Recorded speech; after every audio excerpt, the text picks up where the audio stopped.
हं. हा, आज आपण अध्याय 12वाचं अध्ययन करत आहोत. अध्याय 12वा भक्ती योग किंवा भक्ती सेवा. तर आता प्रथम आपण मंगलाचरणने सुरुवात करूया. हरे कृष्ण. ओम अज्ञानतिमिरान्धस्य ज्ञानाञ्जनशलाकया चक्षुरुन्मिलितं येन तस्मै श्रीगुरवे नमः. श्रीचैतन्यमनोभीष्टं स्थापितं येन भूतले स्वयं रूप कदा मह्यं ददाति स्वपदान्तिकम्. हे कृष्ण करुणा सिंधो दीनबंधो जगत्पते गोपेश गोपिका कांत राधा कांत नमोस्तुते. तप्त कांचन गौरांगी राधे वृंदावनेश्वरी वृषभानुसुते देवी प्रणमामि हरिप्रिये. नमः ओम विष्णुपदाय कृष्ण पृष्ठाय भूतले श्रीमते भक्तिवेदांत स्वामी इति नामिने. नमस्ते सारस्वते देवे गौरवाणी प्रचारिणे निर्विशेष शून्यवादी पाश्चात्य देशतारिणे. जय श्री कृष्ण चैतन्य प्रभु नित्यानंद श्री अद्वैत गदाधर श्रीवासादि गौर भक्त वृंद. हरे कृष्णा कृष्ण कृष्ण हरे हरे हरे राम राम राम हरे हरे. हरे कृष्ण सर्वांना. सर्वात प्रथम आपण श्रीला प्रभुपाद यांना साष्टांग प्रणाम करूया. ज्यांनी आपल्याला समजेल अशा शब्दात भगवद्गीता आपल्याला समजावून सांगितली. त्यांनी लिहिलेल्या साध्या सोप्या भाषेमुळे भगवद्गीतेचं अध्ययन आपण करू शकलो.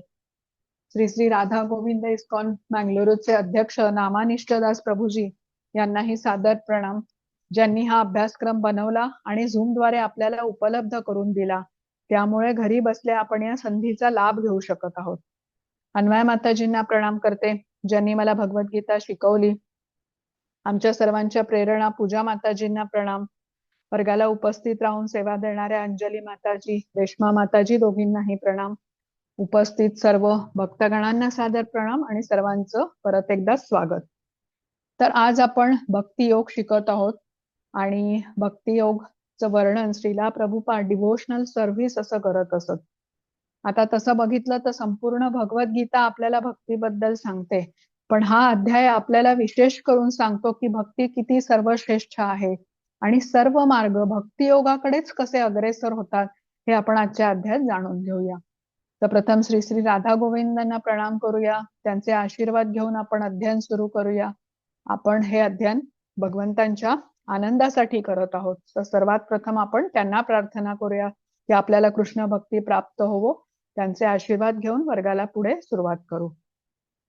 कृष्ण कृपामूर्ती श्रीला प्रभुपाद यांनाही साष्टांग प्रणाम. त्यांचे आशीर्वाद घेऊया. आता आधीची जी स्लाइड होती ती श्रीनाथजीची होती. माधवेंद्रपुरी यांनी जो अर्च विग्रह त्यांना गोवर्धन पर्वतावरती सापडला होता, ज्याची त्यांनी पुढे स्थापना केली, तो हा अर्च विग्रह आहे. तर श्रीनाथजी नाथद्वारेला आता स्थापित आहेत, तर त्यांनाही प्रणाम करूया, त्यांचेही आशीर्वाद घेऊया. आता कालचा अध्याय बघितला आपण, विश्वरूप दर्शन योग 11वा अध्याय होता. त्यामध्ये आपण काय बघितलं याची थोडीशी उजळणी करूया. तर अर्जुनाला कृष्णांनी आपलं विश्वरूप दाखवलं. त्याआधी अर्जुनाने विनम्रतेने कृष्णांची विनंती केली की तुम्हाला जर योग्य वाटत असेल तर मला विश्वरूप दाखवा. आणि कृष्ण हे भक्तवत्सल आहेत, त्यांनी अर्जुनाला दिव्य दृष्टी दिली आणि आपलं विराट असं विश्वरूप त्याला दाखवलं. आता हे विश्वरूप बघून अर्जुनाने आपला भाव व्यक्त केला. प्रथम त्याला खूप आनंद झाला, आश्चर्य वाटलं, पण नंतर मात्र तो भयभीत झाला जेव्हा त्याने बघितलं की सर्व कौरव सेना कृष्णांच्या मुखामध्ये प्रवेश करते वेगाने आणि चिरडली जाते. तेव्हा अर्जुनाने कृष्णांना विचारलं की तुम्ही कोण आहात आणि तुमचं प्रयोजन काय आहे. ज्यावर कृष्णांनी उत्तर दिलं, मी काळ आहे. आता जेव्हा अर्जुनाने कृष्णांचं विराट असं हे विश्वरूप बघितलं, तेव्हा त्याने क्षमा याचना केली की तुमची ऐश्वर्य न जाणताच मी तुम्हाला हे मित्रा, हे यादव अशी हाक मारलेली आहे. आपण एकत्र भोजन केलेलं आहे आणि मी काही माझ्याकडून अपराध झाले असतील तर तुम्ही मला क्षमा करा. मग अर्जुन कृष्णांना विनंती करतो की तुमचं विश्वरूप बघून मी माझं आता मानसिक संतुलन राखू शकत नाही, तर तुम्ही आता हे तुमचं विश्वरूप संपवा. आणि मग विश्वरूप समाप्त करून प्रथम कृष्ण आपल्या चतुर्भुज रूपात अर्जुनाच्या समोर येतात आणि त्यानंतर मग द्विबीज श्यामसुंदर रूप प्रकट करतात. मग कृष्ण अर्जुनाला सांगतात की माझं हे द्विभुज रूपाचं दर्शन हे करणं अतिशय अवघड आहे आणि अनन्य भक्तालाच हे दर्शन होतं. आणि जो भक्त भगवंता म्हणजे भक्ती प्रेमपूर्वक भक्तिमय सेवेमध्ये संलग्न असतो अशालाच भगवत धामामध्ये प्रवेश निश्चित असतो. आता इथे हा कालचा अध्याय आपला संपला होता आणि आज आता 12वा अध्याय आपण बघतो आहोत. तर अर्जुनाचे इथे प्रश्न आहे की भक्ती कशी केली पाहिजे, कुठल्या रूपाची केली पाहिजे, कुठल्या रूपाची म्हणजे विश्वरूपाची करायची की श्यामसुंदर रूपाची करायची, ते आता आपल्याला समजेल. माताजी घेता पुढची स्लाइड. तर ह्या अध्यायामध्ये 12व्या अध्यायामध्ये अर्जुनाचा जो प्रश्न आहे त्याच्यावरती कृष्ण आता सविस्तर उत्तर देणार आहे. तर अर्जुनाचा पहिलाच प्रश्न आहे की अव्यक्त निर्विशेष रूपाची भक्ती करायची की सगुण अशा श्यामसुंदर रूपाची भक्ती करायची. आणि हे उत्तर देताना कृष्णांनी भक्तीचे आपल्याला टप्पे सांगितले आहेत, जे एक म्हणजे प्रगत टप्पे, पुढची पायरी, त्याच्याहून पुढची पायरी, असं असं करत करत कृष्ण आपल्याला जी सर्वोच्च अनन्य भक्ती आहे त्यापर्यंत घेऊन जाणार. आणि आपण जाणून घेतलेलं आहे की ह्याच्यामध्ये आधीही आपण कृष्ण म्हणालेले आहेत की जो अनन्य भक्ती करतो या भक्तालाच माझं दर्शन होऊ शकतं, म्हणजे तो भगवत धामामध्ये प्रवेश त्याचा निश्चित असतो. तर या भक्तीचे टप्पे आपण या अध्यायामध्ये जाणून घेऊया. तसंच कृष्ण शेवटी सांगतात की त्यांना भक्तांमधले कुठले गुण आवडतात तेही आपण समजून घेऊया. माताजी घेता पुढची स्लाइड. हा, हरे कृष्ण. अर्जुन उवाच एवं सततयुक्ताये हरे कृष्ण. अर्जुन उवाच एवं सततयुक्ताये भक्ता त्वां पर्युपासते ये च अपि माम् अक्षरम् अव्यक्तं तेषां के योगविततसा तमा. हरे कृष्ण. हरे कृष्ण. अर्जुनाने विचारले, कोणते अधिक परिपूर्ण मानले जाते, जे तुमच्या भक्ती सेवेत योग्यरित्या व्यस्त आहेत किंवा जे अव्यक्त ब्रह्माची पूजा करतात ते अव्यक्त आहेत? हरे कृष्ण. हरे कृष्ण. आता हा जो श्लोक आहे, काल आता अर्जुनाने बघा विश्वरूपाचं दर्शन केलेलं आहे कालच्या अध्यायामध्ये, आणि आता त्याचा थोडासा गोंधळ होतोय. तो सोडवण्यासाठी त्याने कृष्णांना ही शंका विचारलेली आहे. अर्जुनाला विचारायचं आहे की भक्ती ही कुठल्या रूपाची करायची. आता तुम्ही दाखवलेल्या विश्वरूपाची की सगुण अशा श्यामसुंदर रूपाची. श्यामसुंदर रूप म्हणजे जे भगवान रूप आहे ते, मानवासारखं जे रूप आहे त्याची करायची. आता बघा, काल अर्जुनाने जे विश्वरूप बघितलेलं आहे त्याचं वर्णन तुम्हाला आठवत असेल तर अनंत मुखे, अनंत नेत्र, अनंत बाहू आणि तेजोमय असं हे, म्हणजे सहस्त्र सूर्यांचा उदय एकाच वेळी व्हावा असं प्रखर तेजाचं तेजोमय असं हे रूप होतं. आता ईश्वर साक्षात्काराचे 3 टप्पे आपण समजून घेतलेले आहेत. त्याच्यामध्ये सगळ्यात पहिला टप्पा होता ब्रह्मण, आणि ब्रह्मण म्हणजे कृष्णांच्या तेजाचा प्रकाश असं आपण जाणून घेतलं होतं बघा. तर हे जे विश्वरूप आहे हे या ब्रह्मण रूपाच्या सारखं आहे बघा, अत्यंत तेजोमय असं आहे. आता कृष्ण अर्जुनाचा सखा आहेत, म्हणजे ह्या दोघांचं एक परस्पर संबंध आहे, नातं आहे. मग जेव्हा असं विश्वरूप कृष्ण दाखवतात तेव्हा या भक्ताची किंवा म्हणजे अर्जुनासारख्या भक्ताची प्रेमाची आदान प्रदान या विश्वरूपाबरोबर करता येईल का, होईल का? तर बघा अवघड आहे. कारण आता आपण काही भावनेने मंदिरामध्ये जातो तेव्हा कृष्णांसाठी एखादा हार घेऊन जाऊ, फळ घेऊन जाऊ, तर मग विश्वरूपाचं वर्णन आपण जे ऐकलं, असंख्य मुखे आहेत, असंख्य भुजा आहेत, तर आपण किती म्हणून हार घेऊन जाणार, किती म्हणून फळ घेऊन जाणार. तर त्यामुळे कृष्णांचं विश्वरूप बघून अर्जुन भयभीत तर झालेलाच आहे, पण या विश्वरूपाच्या बरोबर, अतिशय विशाल अशा या रूपाच्या बरोबर जोडून घ्यायला त्याला अवघड वाटतंय. आता चित्रामध्ये आपल्याला कोणी सांगितलं, जसं आता इथे प्रकाश दाखवलेला आहे, आणि आपल्याला कोणी सांगितलं की हा प्रकाश म्हणजेच कृष्ण आहे, तर आपल्याला या प्रकाशाबरोबर नातं आपण जोडू शकू का? बघा, आता आपण काही अन्न पदार्थ बनवतो आणि आपण कृष्णांना अर्पण करतो, किंवा मनातली काही आपलं बोलायचं असेल तर आपण बोलतो. मग हे प्रकाशाबरोबर आपण करू शकू का? नाही करू शकणार. म्हणूनच अर्जुनाचा इथे प्रश्न आहे की भक्ती कुठल्या रूपाची करायची, विश्वरूपाची करायची की सगुण अशा श्यामसुंदर रूपाची करायची. श्यामसुंदर रूप कसं आहे, मानवासारखं आहे, 2 हात 2 पाय, श्यामवर्ण, डोक्यावर मोरपीस, हातात बासरी असलेलं हे भगवान स्वरूप आहे. तर म्हणून आता अर्जुनाला इथे अडचण वाटते आहे की या विश्वरूपाच्या बरोबर जोडून कसं वागायचं, आणि त्यासाठी तो हा कृष्णांना प्रश्न विचारतोय. आता बघू कृष्ण मार्गदर्शन त्याला काय करतात. माताजी पुढची स्लाइड घेता. हा, हरे कृष्ण. श्री भगवान उवाच मय्यावेश मनो ये मां नित्ययुक्ता उपासते श्रद्धया परयोपेतास्ते मे युक्ततमा मताः. हरे हरे कृष्ण. कृष्ण. धन्य भगवान म्हणाले, ज्याचे मन माझ्या वैयक्तिक स्वरूपावर स्थिर आहे, नेहमी महान आणि दिव्य श्रद्धेने माझी उपासना करण्यात मग्न आहे, तो मी सर्वात परिपूर्ण मानतो. हरे कृष्ण. हरे कृष्ण. बघा 11व्या अध्यायात आपण जाणून घेतलो होतो की अर्जुन म्हणाला होता कृष्णांना की माझा मोह कृष्ण आता नष्ट झालेला आहे. मग तरी हा प्रश्न तो परत का विचारतोय की मी कुठल्या रूपाची पूजा करू. कारण अर्जुन कृष्णांचं श्यामसुंदर असं जे सौम्य रूप आहे ना, त्या रूपामध्ये त्यांना तो सखा म्हणून बघतो आहे. त्या रूपात त्याने त्याला मित्र म्हणून मानलेला आहे. आणि हा श्यामसुंदर रूप जे आहे हे म्हणजे त्याच्या बरोबर या रूपाबरोबर आदान प्रदान करताना त्याला हे रूप जवळचं वाटतंय. पण अर्जुनाला कृष्णांच्या मुखातून हे ज्ञान घ्यायचं आहे म्हणून तो प्रश्न विचारतो. आणि कृष्ण उत्तर देताना सांगतात की दोन्ही तऱ्हेने माझी प्राप्ती होऊ शकते. तू सगुण रूपाची भक्ती ही जास्त परिपूर्ण आहे. म्हणजे तू विश्वरूपाची भक्ती केलीस, जे आता म्हटलेलं आहे दाखव आपण बघितलं ब्रह्मण रूपाच्या जवळ आहे, त्याची तू भक्ती केलीस म्हणजे निर्विकार ह्याची, तरीही माझी प्राप्ती होईल. किंवा सगुण रूपाची भक्ती केलीस तर त्याचीही माझी प्राप्ती होऊ शकेल. पण माझ्या सगुण रूपाची केलेली भक्ती ही अधिक परिपूर्ण आहे.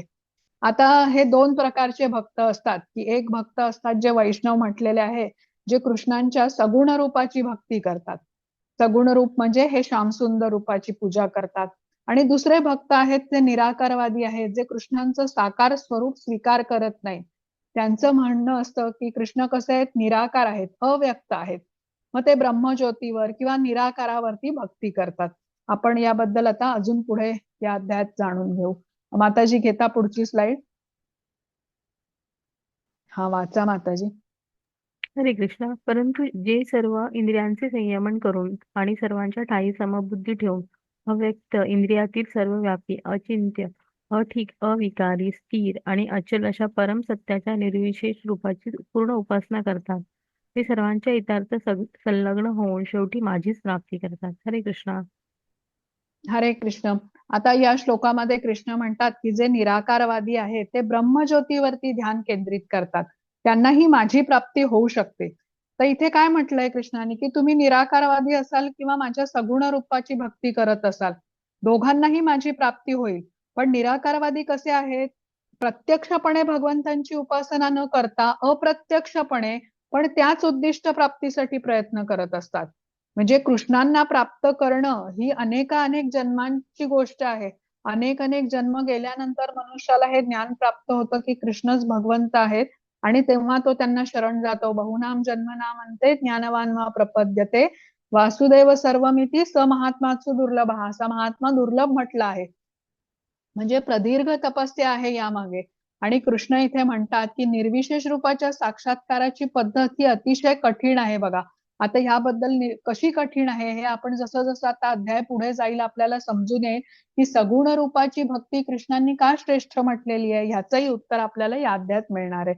आता परंपरेतून आलेल्या गुरूंनी बघा, इथे इस्कॉन मध्ये परवा माताजींनी मला प्रश्न विचारला तर अर्च विग्रह म्हणजे काय.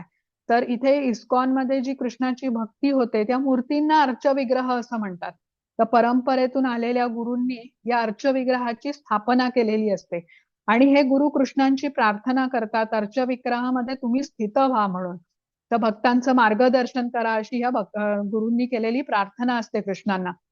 आणि परंपरेतून आलेले हे जे गुरु असतात ते शुद्ध भक्त आहेत, आणि कृष्ण भक्तवत्सल असल्याने ह्या गुरूंची, शुद्ध भक्तांची प्रार्थना ते ऐकतात आणि त्या अर्च विग्रहामध्ये स्थित असतात. तर जेव्हा अशा मंदिरामध्ये जाऊन आपण प्रार्थना करतो तेव्हा कृष्ण आपली प्रार्थना ऐकतात. आपण ऐकलेलं असतं बघा, कधी कधी जागृत मंदिर आहे, तर अशा जागृत मंदिरामध्ये भक्तीचे कडक नियम पाळले जातात. आणि तिथे कृष्ण स्वतः त्या अर्च विग्रहामध्ये स्थित असून भक्तांची प्रार्थना ऐकतात, भक्तांना मार्गदर्शन करत असतात. आता कृष्ण ज्यांच्या एवढ्या विभूती आहेत, ऐश्वर्य आहेत, आपण ऐकलेली आहेत मागच्या 2 अध्यायामध्ये, तर म्हणजे त्यांच्या अचिंत्य अशा शक्तींची वर्णनं आपण ऐकली तर त्यांच्यासाठी अर्चविग्रहामध्ये स्थित होणं काही कठीण नाहीये. पण आपला विश्वास नसतो म्हणून आपण अर्चविग्रहाच्या समोर जरी उभे असलो ना तरी प्रत्यक्ष कृष्ण त्या अर्चविग्रहात आहे किंवा प्रत्यक्ष कृष्ण तिथे आहेत हे आपण मानत नाही. आपण काय करत असतो, कुठेतरी मोबाईल चेक करत असतो, कोणाशी तरी बोलत असतो, म्हणजे त्या अर्चविग्रहाकडे असं लक्ष देत नाही की ते प्रत्यक्ष कृष्ण आहेत. आता विचार करा, प्रत्यक्ष कृष्ण समोर असतील आपल्या, आता आपण हे सर्व करू का? पण इथे आता हे समजून घेऊया आपण की परंपरेतून आलेल्या गुरूंनी प्राणप्रतिष्ठा केल्याने हे अर्चविग्रह जागृत असतात. आणि त्यासाठी म्हणजे शुद्ध भक्त आहेत हे गुरु, त्यांनी कृष्णांना ही विनंती केलेली असते आणि कृष्ण हे मान्य करून त्या अर्चविग्रहामध्ये स्थित असतात आणि भक्तांना मार्गदर्शन करत असतात. आता हे जे निराकारवादी आहेत ना ते भक्ती कशी करतात ते पाहूयात. त्यांना कृष्णांच्या साकार रूपावरती विश्वास नसतो. मग सर्वांच्या बद्दल त्यांना समबुद्धी ठेवावी लागते. आपण म्हटलं ना त्यांचा मार्ग कठीण आहे, इंद्रिय संयमन करावं लागतं. जसं आपण अष्टांग योग शिकलो तो करणं किती अवघड आहे. तर इथे तसंच आहे. ह्या कृष्णांच्या हे जे निराकारवादी असतात कृष्णांच्या अव्यक्त रूपाची उपासना करत असतात आणि कृष्ण म्हणतात शेवटी ते माझी प्राप्ती करून घेतात. म्हणजे हा मार्ग सोपा नाहीये. कृष्ण आपल्याला ह्याबद्दल हा निराकारवाद्यांचा मार्ग किती अवघड आहे ह्याचा अजूनही आपल्याला पुढच्या काही श्लोकांमध्ये समजणार आहे. माताजी घ्या पुढे स्लाइड.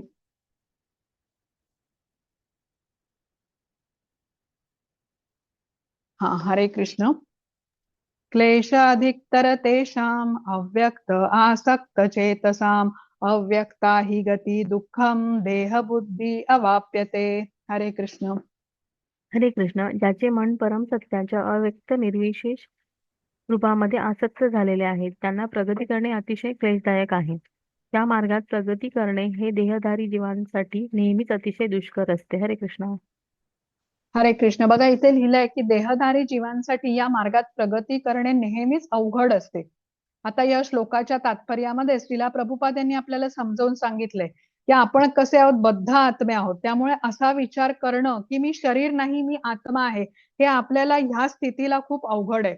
आपण असंच मानून चाललोय की आपण शरीर आहोत आणि आपण बघितलं तर आपली दिनचर्या पण आपण अशाच प्रकारे ठरवलेली असते बघा, जिथे आपल्याला शरीराला आराम मिळेल, सुखसोयी मिळतील आणि त्यामुळे आपल्या मनालाही आनंद मिळेल. आता त्यामुळे कृष्ण निराकार आहेत असं मानून निराकारावरती ध्यान केंद्रित करणं आपल्याला अवघड जातं.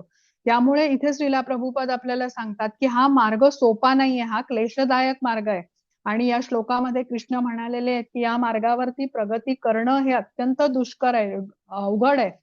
आता साकार रूपाची जेव्हा आपण सेवा करू शकतो, जसं आपण एखादं फूल अर्पण करतो, फळ अर्पण करतो, कृष्णांच्यासाठी काहीतरी पदार्थ तयार करून आपण त्यांना अर्पण करतो किंवा आपण त्यांच्या आनंदासाठी जप करतो, हे सगळं साकार रूपाची भक्तीचे मार्ग आहेत. तर तेव्हाच किंवा जप करत असताना बघा मन किती आपलं भरकटतं, अनेक विचार आपल्या मनामध्ये येतात. तर मग जर का निराकाराची भक्ती करत असताना तर ते मन किती भरकटेल. साकार रूपाची भक्ती करण्याचा लाभ इतरांना पण मिळतो. जसं आपण जप करतो, आपण विधी काय समजून घेतली की तोंडाने बोलतो आणि कानाने ऐकतो आपण. तर हाच जप इतरांनी ऐकल्यामुळे त्यांनाही त्याचा लाभ होतो. तसंच ज्या झाडाचं फळ, फूल आपण कृष्णांना अर्पण करतो त्या झाडालाही त्याचा लाभ मिळतो. पण निराकाराचं ध्यान करताना इतरांना काहीही लाभप्राप्ती होत नाही. पण साकार रूपाची भक्ती करताना इतर रूपांना आपण त्याच्यामध्ये सहभागी करून घेत असतो त्या भक्तीमध्ये. आता एक उदाहरण आहे ज्याने म्हणजे गोष्ट आहे ती तुम्हाला सांगते ज्याच्यावरून आपल्याला हे स्पष्ट होईल हा निराकाराची भक्ती आणि साकार रूपाची भक्ती याच्यामध्ये काय फरक आहे. आता एक माणूस असतो, त्याचं लग्न एका शेजारच्या गावातील एका मुलीशी होतं आणि काही दिवसांनी ही मुलगी आपल्या माहेरी जाते. मग या नवऱ्याला तिची आठवण येते आणि तो तिला भेटायला जायचं ठरवतो. तो ह्या शेजारच्या गावी जातो आणि त्याला माहिती असतं की त्याच्या सासऱ्यांची मोठी डेअरी आणि गावातल्या सगळ्या गायी त्यांच्या मालकीच्या आहेत. आता खरं तर सासऱ्यांचं किंवा त्या बायकोचं नाव सांगून त्याने गावकऱ्यांना त्यांचा घराचा पत्ता विचारला पाहिजे होता. पण तो ते विचारत नाही. तो काय करतो, समोर एक गाय चरत असते, तिचे मागचे पाय जाऊन पकडतो. आता अचानक पाय पकडल्याने ती गाय घाबरते आणि इतस्ततः पळू लागते आणि खूप इकडे तिकडे पळत पळत शेवटी गाय तिच्या घरी पोहोचते. आता या गायीचे मागचे पाय पकडल्याने हा फरफटत तिच्या मागे जातो, त्यात त्याचे कपडे फाटतात, त्याला खरचटतं. तर तसा हा निराकारवाद्यांचा मार्ग आहे. म्हणजे निराकारावरती ध्यान केंद्रित करण्याचा मार्ग आहे. वर्णन म्हटलं ना आपण की हा कसा आहे, अतिशय दुष्कर असा आहे. किंवा आता मांजराचं उदाहरण घ्या बघा. मांजर आहे, त्याची पिल्लं असतात लहान, तर आपल्या तोंडात ते मांजर हळूवारपणे पकडून इथे दुसऱ्या सुरक्षित ठिकाणी या पिल्लांना इजा होणार नाही अशा प्रकारे, दात लागणार नाहीत अशा प्रकारे काळजी घेत ते दुसरीकडे पोहोचत. आणि पिल्लू हे अत्यंत निर्धास्त असतं, जरी ते दाताने पकडलेलं असलं त्या मांजराने तरी. आणि या उलट माकडाच्या पिल्लाचं उदाहरण घ्या. आता ते अगदी आईला आपल्या कवटाळून बसलेलं असतं पूर्ण ताकदीने, आणि पिल्लाच्या आईचे दोन्ही हात, ती माकडीण कशी एका झाडावरून दुसऱ्या झाडावर जात असताना तिच्या दोन्ही हातांचा वापर झाड पकडायला करत असते, पण पिल्लू मात्र आपल्या स्वतःच्या ताकदीवरती आईला घट्ट धरून बसलेलं असतं. म्हणजे पिल्लाची पकड जर का ढिली झाली तर ते पडूही शकतं, कारण आईने त्याला पकडलेलं नसतं. तर हाच फरक आहे साकार आणि निर्विकार रूपाची उपासना करण्यामध्ये. साकार रूपाची भक्ती करताना कृष्ण आपल्या भक्तांची काळजी घेतात, अगदी त्या मांजरासारखी. पण जेव्हा निराकारावर किंवा ब्रह्मज्योतीवर ध्यान केलं जातं तेव्हा जबाबदारी पूर्ण ही आपली असते. आता भक्ताला कसं आहे, तत्काळ आणि प्रत्यक्षपणे भगवंतांकडे जाणं हे जास्त सोपं असतं बघा. आता मनुष्य जेव्हा अर्चविग्रहाची सेवा करतो त्यामध्ये स्थित असलेले भगवंत या सेवेचा स्वीकार करतात, आणि सर्व शक्तिमान भगवंत याप्रमाणे अर्चविग्रहामध्ये, कारण हे स्थित आहे, त्यांना विनंती केलेली असते गुरूंनी, त्यामुळे ते स्थित आहेत त्या अर्चविग्रहामध्ये. आणि जेव्हा कोणी भक्त अशा प्रकारे त्यांची सेवा करतो त्याला या सेवेचा ते स्वीकार करतात, आणि ज्याद्वारे बद्ध जीवाला सहजपणे आता सेवा करता यावी अशी एक संधी मिळते बघा. आणि भक्तिमय सेवा करीत असलेल्या मनुष्याला गुरूंच्या मार्गदर्शनाखाली म्हणजे विग्रहाला वंदन करणे आहे, किंवा नाम रूप गुण लीला यांचं श्रवण करणे आहे, भगवंतांच्यासाठी प्रसाद तयार करून त्यांना अर्पण करणे आहे. या सगळ्या क्रिया करत असताना भगवंतांची अनुभूती सहजपणे करता येते. पण निर्विशेषवाद्यांचं जे आचरण आहे आणि हा मार्ग जो आहे तो अतिशय क्लेशदायक असतो, आणि अत्याधिक परिश्रम हा निर्विकारवादी करतो. तसंच त्याला अंतिम परिणामाची मात्र शाश्वता नसते. ह्याच्यामध्ये हे खूप महत्वाचं आहे. या माताजी पुढची स्लाइड. हा, हरे कृष्ण. ये तु सर्वाणि कर्माणि मयि सन्न्यस्य मत्परा अनन्य एव योगेन मां ध्यायन्त उपासते तेषाम् अहं समुद्धर्ता मृत्यु संसार सागरात् भवामि न चिरत् पार्थ मय्यावेशित चेतसाम. हरे कृष्ण. हरे कृष्ण. एक मिनिट. हो, मी वाचू का माताजी? असते. परंतु जे माझे पूजन करतात, जे आपली सर्व कर्मे मला अर्पण करतात आणि अनन्य भावाने भक्ती करीत माझी उपासना करतात, माझ्या ठायी मन स्थिर करून भक्तीमध्ये संलग्न होतात व माझेच ध्यान करीत असतात, त्यांचा हे पार्था मी जन्म मृत्यू रूपी संसार सागरातून त्वरित उद्धार करतो. हरे कृष्णा. हरे कृष्ण. बघा इथे कृष्ण काय म्हणतात, मी भक्तांचा उद्धार करतो. आता भक्त माझे सदैव स्मरण करतात आणि जन्म मृत्यू रूपी संसार सागरातून मी स्वतः त्यांचा उद्धार करतो. आता या चित्रामध्ये आपल्याला दिसेल की कृष्ण विनाविलंब येतात बघा त्या मुलाला वाचवायला. म्हणजे एखादा उत्तम पोहणारा असेल पण खवळलेल्या समुद्रात जर का अडकला असेल तर भगवंतांच्या मदतीशिवाय तो स्वबळावर त्यातून निघू शकत नाही. म्हणजे आपण कृष्णांना शरण जाऊनच या भवसागरातून निघू शकतो. आता इथे कृष्ण म्हणतायत की जे माझे पूजन करतात, सर्व कर्मे मला अर्पण करतात, अनन्य भावाने भक्ती माझी करतात, त्यांचं मी रक्षण करतो. आणि चौथ्या अध्यायामध्ये आपल्याला कृष्णांनी सांगितलेलं आहे की ये यथा माम प्रपद्यन्ते, म्हणजे जो ज्या भावनेने ज्या प्रमाणात माझ्याकडे येतो तोच भाव मी तुम्हाला परत करतो, त्याचं अनुकूल असं फळ मी तुम्हाला देतो. पण आता हे निराकारवादी कसे आहेत, कृष्णांच्या साकार रूपाला मानत नसल्यामुळे त्यांच्यासाठी सर्व हा मार्ग अवघड असतो. निराकारवादी ब्रह्मज्योतीवरच अडकून राहतात. पण इथे जो भक्ती सेवेमध्ये आहे, कृष्णांची प्रेमपूर्वक भक्ती सेवा करतो आहे आणि त्याचा सराव त्याने जीवनभर केलेला आहे, तर अशा भक्ताला मृत्यू समयी कृष्ण त्याला मार्गदर्शन करतात आणि पुढचा मार्ग दाखवतात. कारण कृष्ण कसे आहेत, अत्यंत दयाळू आहेत, भक्तिवत्सल असे आहेत, आपले माता पिता आहेत, आणि त्यांना हवं आहे की या बद्ध जीवांनी त्यांच्याजवळ या म्हणजे दुःखालय म शाश्वतम मधून कायमची सुटका करून त्यांच्या भगवत धामामध्ये यावं. तर बघा आता आपण म्हणजे हृदयामध्ये स्थित आहेत परमात्मा म्हणून कृष्ण आपल्या, आणि भक्तीमध्ये प्रगती करण्यासाठी आपल्याला आतूनच प्रेरणा देतात किंवा मार्ग सांगतात. आता ह्याचा अर्थ असा की आपला म्हणजे आपला भक्त कृष्णांच्या सदैव स्मरणामध्ये असतो हे आपण समजून घेऊया. त्यासाठी आपल्यालाही प्रयत्न केले पाहिजे. आपण म्हटलं ना की आपल्याला जीवनभर सराव केला पाहिजे भक्ती सेवेचा. त्यावेळेला अंतसमयी आपल्याला कृष्ण त्यांचं स्मरण होईल. मग त्यासाठी आपली इंद्रिय वापरून आपल्याला कृष्णांच्या सेवेमध्ये संलग्न राहायला पाहिजे. म्हणजे ऋषिकेन ऋषिकेश सेवनम भक्तिरुच्यते. म्हणजे आपली इंद्रिय जे ऋषिकेश म्हणजे इंद्रियांचे स्वामी आहेत त्यांच्या सेवेत आपल्याला संलग्न केली पाहिजे.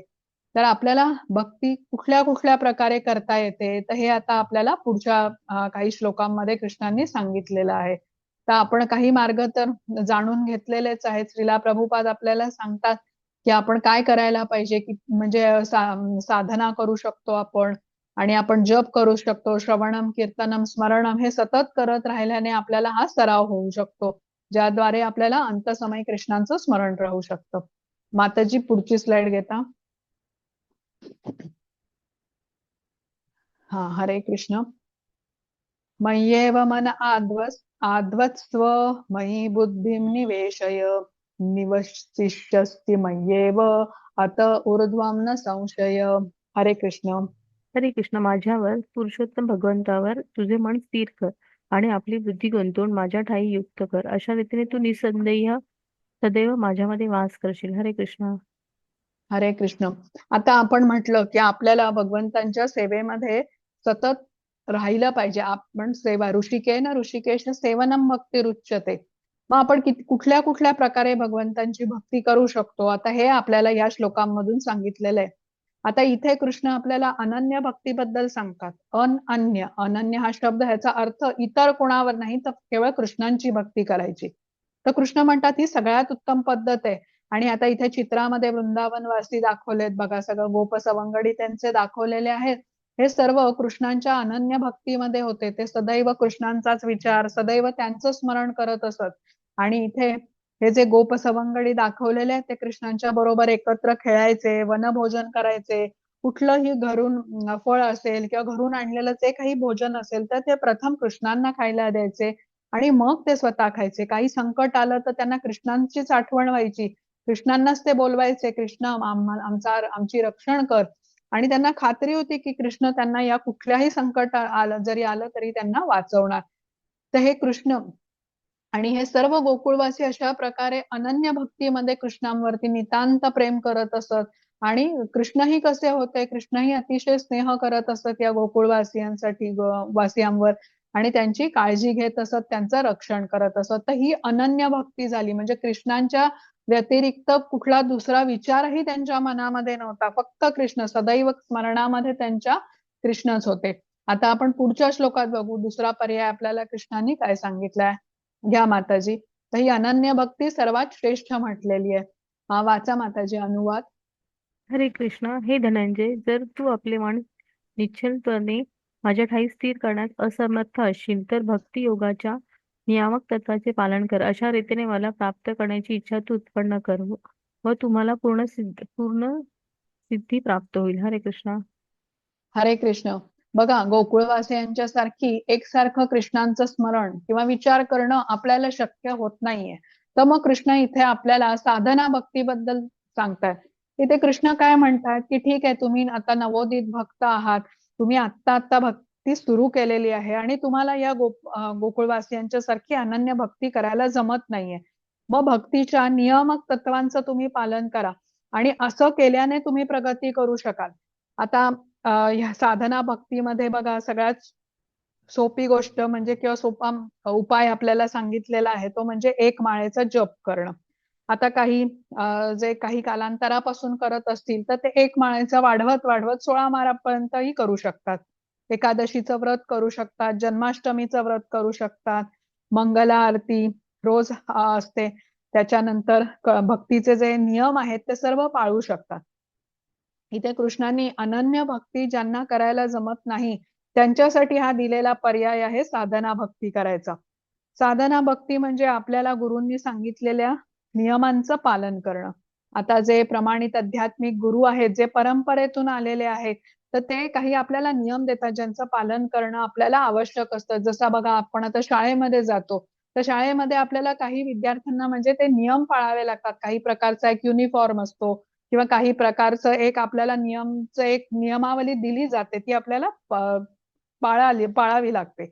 तसंच परंपरेतून आलेले गुरु काही नियमांचं आपल्याला मार्गदर्शन करतात, जे आपल्याला पाळणं आवश्यक असतं. तर इथे इस्कॉनमध्ये श्रीला प्रभुपाद यांनी 4 भक्तीचे नियम आपल्याला सांगितलेले आहेत. तर त्यातला पहिला नियम आहे की मांसाहार करायचा नाही. आता असं केल्याने मनुष्यामधली करुणा नष्ट होते. बघा परमात्मा सर्व प्राण्यांमध्ये आहेत. आपण जाणलेलं आहे हृदयस्थळी ते स्थित आहेत प्रत्येक प्राण्याच्या. आणि जेव्हा आपण हत्या करून प्राण्याचा मांस खातो तेव्हा ही करुणा आपल्या ह्याच्यातून नष्ट होते. त्याच्यानंतर नशा करायची नाही. मद्यपान, सिगरेट, ड्रग्ज आता हे इत्यादी हे टाळायचे. आता बघा आपण ज्ञान घेतलं की आपल्या शरीरामध्ये आत्मा स्थित आहे, म्हणजे आपण केवळ शरीर नाही आहोत. तर जे लोक नशा करतात त्यांना भ्रम होतो आणि आपण शरीरच आहोत असा समज अधिक दृढ होतो. आता आपली स्थिती कशी आहे की आपण नशा न करताही कृष्णांच्या विस्मरणात आहोत. आपलं आणि कृष्णांचं जे नातं आहे आपल्याला विसर पडलाय त्याचा. मग नशा केल्याने तर अधिकच मनुष्य भ्रमिष्ट होतो आणि त्याचा आत्मसंयम राहत नाही. तो काहीही बोलतो, कुठलीही कृत्य करतो नशेच्या आहारी जाऊन. आणि यासाठी त्यांनी सांगितलेलं आहे की मेंदूवर परिणाम होतो या नशिले पदार्थांचं सेवन केल्यामुळे आणि अधिकच विस्मरण आपल्याला होतं. तिसरा सांगितलेला आहे नियम पाळायचा तो म्हणजे अवैध संबंध, विवाहाच्या बाहेर संबंध ठेवायचे नाही. आता असं केल्याने भय प्राप्त होतं बघा, पवित्रता जाते. इथे भक्ताला शौच पाळण्याचं खूप महत्व आहे. म्हणजे अशा प्रकारचं जे कार्य करणारा व्यक्ती असतो तो आत एक बाहेर एक असं तो नेहमी जीवन जगत असतो. लपवतो तो आपलं खरं आयुष्य जगाच्या समोरून लपवतो. पण भक्ताने कसं प्रांजळपणा असावा, निर्मळपणा असावा भक्तामध्ये, हे इथे महत्वाचं आहे. म्हणजे चारित्र्यवान जीवन असणं हे खूप आवश्यक आहे. त्यासाठी स्त्रीने पती शिवाय आणि पतीने स्त्री आपल्या पत्नीच्या शिवाय कोणाबरोबर संबंध ठेवू नये. आता तरुण पिढीमधले लोक बघा एकत्र काम करतात आणि ह्या गोष्टीला ते संकुचित वृत्ती असं समजतात आणि मैत्री कोणाबरोबरही होऊ शकते अशा विचाराने ही सुरुवात होते, पण अंततः त्याचा अंत मात्र दुःखद होतो. तर स्त्री पुरुषांच्या मध्ये एक मर्यादा असायला हवी आणि ही मर्यादा पाळणं खूप आवश्यक आहे. कारण या मर्यादेचं पालन केल्याने इंद्रिय आणि मन संयमित राहतील. जर काही मर्यादा ठेवली नाही तर मग शुद्धता निघून जाते, कपट कारस्थान करण्याची वृत्ती येते आणि मग असे वेगवेगळी कपट करून कारस्थान करून तो स्त्री आणि पुरुष संग करण्याचा प्रयत्न करतो. तर मग एकंदरीत काय तो भ्रष्ट होतो, दुराचारी होतो, कलंकित होतो आणि असा मनुष्य भक्तीमध्ये मात्र कधीही प्रगती करू शकत नाही. त्याची पवित्रता जाते थोडक्यात. आता जुगार खेळायचा नाही हा चौथा नियम आहे. आता जुगार खेळल्याने मनातील जी सत्यता असते ना तिचा नाश होतो, फसवण्याची वृत्ती येते. त्यासाठी लॉटरी आहे, ऑनलाईन गेम्स आहेत, बेटिंग आहेत, अशा गोष्टी पूर्णतः टाळायच्या आहेत. आता या 4 गोष्टी न पाळल्याने मनुष्य पापकर्मामध्ये अधिकाधिक बद्ध होतो आणि कृष्णापासून परिणामतः खूप दूर जात राहतो. आजकाल लोकांचा या 4ही गोष्टी अनिर्बंध करण्याकडचा कल वाढत आहे, हे तुम्ही सगळ्यांनी बघितलं असेल. आता कसं आहे बघा, आपण 5व्या अध्यायामध्ये शिकून घेतलं होतं की प्राण्यांना एक एक इंद्रिय त्यांचं बलवान असतं, जे त्यांच्या मृत्यूचं किंवा त्यांच्या अडचणीत येण्याचं कारण बनतं. आणि मनुष्याची तर 5ही इंद्रिय बलवान असतात, जी आता संयमित केली नाहीत तर त्याच्या पतनाला ती कारणीभूत होतात. म्हणून इंद्रियांचे जे स्वामी आहेत ऋषिकेश ज्यांना म्हटलं, त्यांच्या सेवेमध्ये ही आपण जेव्हा संलग्न करतो इंद्रिय, तर त्यावेळेला आपल्याला ती संयमित करायला बळ मिळतं. कृष्णच आपल्याला ही मदत करतात. या 4 गोष्टी ज्या आपण शिकलो की मांसाहार करायचा नाही, नशा करायची नाही, अवैध संबंध ठेवायचे नाहीत आणि जुगार खेळायचा नाही, या गोष्टींना धर्माचे 4 स्तंभ असं म्हणतात. म्हणजे हा भक्तीचा पाया आहे. जेव्हा आपण हे नियम पाळतो तेव्हा हा आपला पाया भक्कम होतो, ज्यावरती आपण दृढतेने भक्ती आता निश्चयात्मक पद्धतीने करू शकतो आणि भक्तीची त्यामुळे ही नियामक तत्व असंही यांना म्हटलं जातं. आता हे आपण जाणून घेतलं की ही जेव्हा आपण पाळतो तेव्हा आपण शरीर नसून आपण आत्मा आहोत, ह्या मार्गावरती आपण प्रगती करू शकतो. पण हे न केल्याने काय होतं, तर मनुष्याचं पतनच होतं. मी शरीर आहे हाच समज दृढ होऊन तो कर्मबंधनामध्ये अडकतो आणि अधिकाधिक इंद्रिय तृप्तीच्या आहारी जातो. आता आपण समजून घेतलं की ही 4 गोष्टी आपल्याला करायच्या नाहीत. मग कुठल्या 4 गोष्टी करायच्या हे पण श्रीला प्रभुपाद यांनी सांगितलेलं आहे आपल्याला, की आपण 16 माळांचा जप करू शकतो. मंदिरामध्ये जाऊन आपण विविध सेवा करू शकतो. श्रीला प्रभुपाद सांगतात त्यांनी लिहिलेले पुस्तकं वाचण्याचं सांगतात आपल्याला. म्हणजे श्रवणम, कीर्तनम, स्मरणम या सोप्या-सोप्या गोष्टी तर आपण करूच शकतो. तर आता साधना भक्ती या सर्व गोष्टींना साधना भक्ती असं म्हणतात. म्हणजे गुरूंनी घालून दिलेले जे आपल्याला नियम आहेत ते आपण पाळतो. आता आपल्या मंदिराच्या तर्फे इस्कॉन मंगळुरूच्या तर्फे हे जे सगळे नियम आहेत ते पाळण्यासाठी आणि म्हणजे आपल्याला हे जे श्रीला प्रभुपादांनी मार्ग सांगितलेत की तुम्ही भक्ती सेवेमध्ये विविध प्रकारे संलग्न होऊ शकता. त्यासाठी सगळे उपक्रम किंवा सगळ्या संधी आपल्याला मिळतात. रोज मंगल आरती, त्याच्यानंतर जप ह्याचाही सकाळी वर्ग असतो. भागवतमचे वर्ग असतात. ते सगळ्या भाषेमध्ये उपलब्ध आहेत. तसंच भगवद्गीतेचं वाचन रोज होतं. श्रीला प्रभुपाद यांचं पुस्तक रोज वाचलं जातं. तर या सर्व सेवा आपल्याला उपलब्ध आहेत. तुम्हाला ज्यांना कोणाला ह्याच्यामध्ये सहभागी होण्याची इच्छा असेल ते तुम्ही करू शकता. आता कालच्या अध्यायामध्ये आपण शिकलेलो आहे कृष्ण अर्जुनाला म्हणतात की निमित्त मात्रम भवसव्य साचिन, म्हणजे माझ्या योजनेनुसार अर्जुना तू कार्य कर. याचाच अर्थ होता की कृष्ण भावना भावित जीवन जग. आता आपण भक्तिमय सेवेमध्ये जेव्हा संलग्न होतो तेव्हा कृष्णांना तर आनंद मिळतोच, पण आपल्यालाही समाधान मिळतं. तर अशी सेवेची संधी आपण कधी गमावू नये असं आपण कालच्या अध्यायामध्ये शिकून घेतलं होतं. आता तुम्हालाही या उपक्रमामध्ये कुठलीही सेवा द्यायची असेल तर तुम्ही वर्गानंतर सांगू शकता. श्लोक पठणाची सेवा असते, जसं अंजली माताजी वर्गाच्या आधी श्लोक पठण करतात. तसंच वर्गाच्या दरम्यान श्लोक वाचणे, अनुवाद वाचणे अशी ही सेवा असते. रेश्मा माताजी बघा आपलं काम सांभाळत ही सेवा देतात नियमितप्रमाणे. खूप कौतुक आहे त्यांचं. आणि माताजींच्यासाठी हरिबोल या गोष्टीसाठी कुठल्याही सेवेमध्ये जोडून घेण्याची सर्व संधी आपल्याला इस्कॉन मंगळुरूकडून उपलब्ध आहे. म्हणजे ज्यांना अशी सेवा द्यायची असेल तर ते तुम्ही संपर्क करू शकता. ग्रुप ऍडमिनना संपर्क केलात तरीही चालेल. आता कृष्णांच्या प्रती केलेली छोट्यात छोटी सेवा किती मौल्यवान असते आणि तिचा लाभ कसा शाश्वत असतो हे आतापर्यंत आपण हे समजून घेतलेलं आहे. तर बघा आता पहिला पर्याय कृष्णांनी दिला अनन्य भक्तीचा. आपण म्हटलं नाही आम्हाला अनन्य भक्ती गोकुळवासियांसाठी जमणार नाही. मग कृष्णांनी आता हा दुसरा पर्याय आपल्याला दिला की ठीक आहे तुम्हाला अनन्य भक्ती नाही जमत असेल तर तुम्ही साधना भक्ती करा. गुरूंनी सांगितलेल्या नियमांचं पालन करा. आता तेही आपल्याला जमत नसेल म्हणजे मंदिरात जाणंही जमत नाही, आपल्याला नियम पाळणंही जमत नाही, आपल्याला जप करणंही जमत नाही, त्यांच्यासाठी कृष्ण आता पुढचा पर्याय देतात तो म्हणजे निष्काम भक्ती करण्याचा.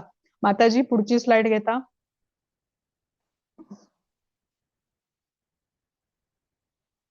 हा वाचा माताजी. हरे कृष्ण. जर तुम्ही भक्ती योगाच्या नियमांचे पालन करू शकत नसाल तर फक्त माझ्यासाठी कार्य करण्याचा प्रयत्न करा, कारण माझ्यासाठी कार्य करून तुम्ही परिपूर्ण अवस्थेत याल. हरे कृष्ण. हरे कृष्ण. आता बघा ज्यांना अनन्य भक्ती करायला जमत नाही, साधना भक्तीही जमत नाही, त्यांना कृष्ण सांगतात की तुम्ही निष्काम कर्म करा. निष्काम कर्म करा म्हणजे कृष्णांच्या आनंदासाठी कर्म करा. आता इथे चित्रामध्ये एक मनुष्य दाखवलेला आहे, तो मंदिर बनवण्याच्या कार्यामध्ये सहकार्य करतो आहे. आता जेव्हा एखादी संघटना बघा चालवायची तेव्हा मदतीच्या हाताची गरज असते, परिश्रम करावे लागतात, सहायता लागते अनेकांची. तशीच कृष्ण सेवेमध्येही लागते. तर त्यासाठी आपणही आपल्या म्हणजे आपल्या शक्तीने यथाशक्ती जे काही करू शकतो ते सहकार्य आपण करू शकतो मंदिराला. आता आपल्या अर्थार्जनाचा काही भाग आपण मंदिरामध्ये दान देऊ शकतो, म्हणजे अन्नदान करू शकतो. त्याच्यानंतर आपल्या मित्र परिवाराला कृष्ण भावनेमध्ये जोडून घेऊ शकतो.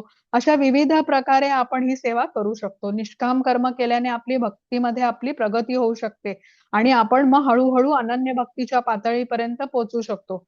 आता काही जण म्हणतील की आम्हाला निष्काम कर्म करणं ही शक्य नाहीये, आम्हाला हे जमत नाही. मग कृष्ण आता बघा इथे आपण इतके पर्याय बघितले, म्हणजे आपल्याला विविध पर्याय कृष्ण देत आहेत, आपल्याला संधी देत आहेत. आपण काहीच कुठलीच संधी घ्यायला तयार नाहीये. पण कृष्ण कसे आहेत भक्त वत्सल आहेत, आपल्या कलाने घेत आपल्याला जमेल तसे म्हणजे सहज शक्य होतील असे पर्याय आपल्याला सांगतायत, ज्याद्वारे आपण आता भक्तीमध्ये जोडून घेऊ शकतो. आता आपण पुढची बघूया स्लाइड माताजी.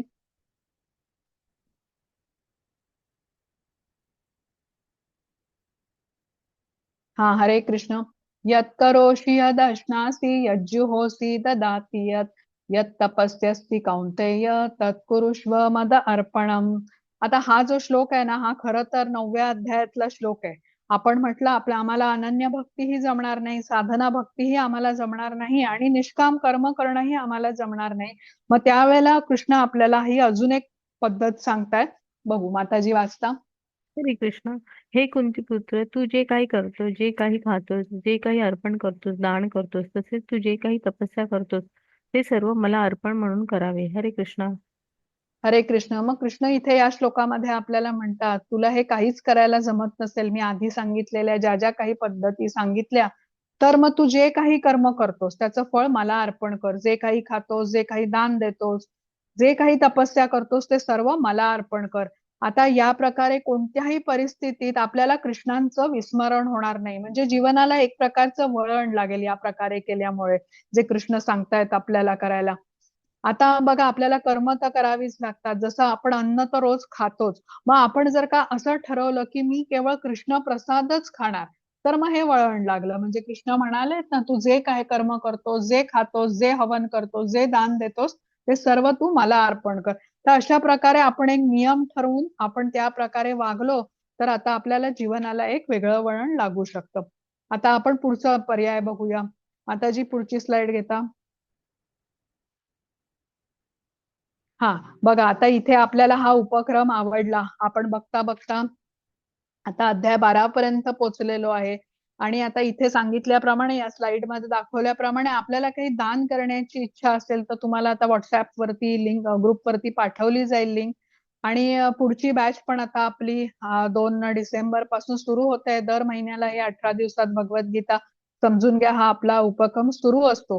तर तुम्ही सर्व आपल्या मित्रमंडळींना, नातेवाईकांना ही लिंक पाठवू शकता. त्यांनाही तुम्ही काय शिकलात, तुम्हाला काय आवडलं, कसं ज्ञान मिळालं हे तुम्ही आणि हे सांगू शकता त्यांना. मुख्य म्हणजे हा आपला उपक्रम पूर्ण निशुल्क आहे. तर ही लिंक त्यांना पाठवून तुम्ही उपक्रमामध्ये त्यांना सहभागी करून घेऊ शकता. म्हणजे आपण प्रत्येकाने या उपक्रमामध्ये एक किंवा अधिकांना जोडण्याचा एक प्रामाणिक प्रयत्न करू शकतो. आता हे सर्व आपण कृष्णांच्या आनंदासाठी करतोय आणि हे त्यामुळे निष्काम कार्य मानलं जातं बघा. स्वार्थ आपण आपल्या स्वतःच्या स्वार्थासाठी करत नाही. आपली काही अपेक्षा नाही आपल्या नातेवाईकांकडून की त्यांनी आपल्याला काही द्यावं, तर ते कृष्णांच्या आनंदासाठी करतोय म्हणून हे निष्काम कार्य मानलं जातं. तसंच आपल्याकडे किड्सची म्हणजे लहान मुलांसाठीही भगवद्गीता शिकवण्याची बॅच असते, पण त्यांना गोष्टी स्वरूपात सांगितलं जातं हा भगवद्गीतेचा काय उपदेश आहे आणि ज्याद्वारे ते आता आपल्या जीवनामध्ये हा उपदेश वापरून जगू शकतील.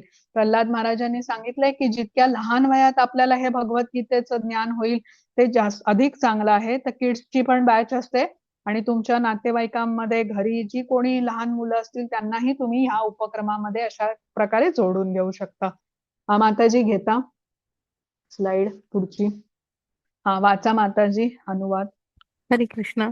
तथापि तू जर माझ्या भावनेने युक्त होऊन कर्म करण्यात असमर्थ असशील, तर सर्व कर्मफलांचा त्याग करून कर्म करण्याचा आणि आत्मस्थित होण्याचा प्रयत्न कर. हरे कृष्ण.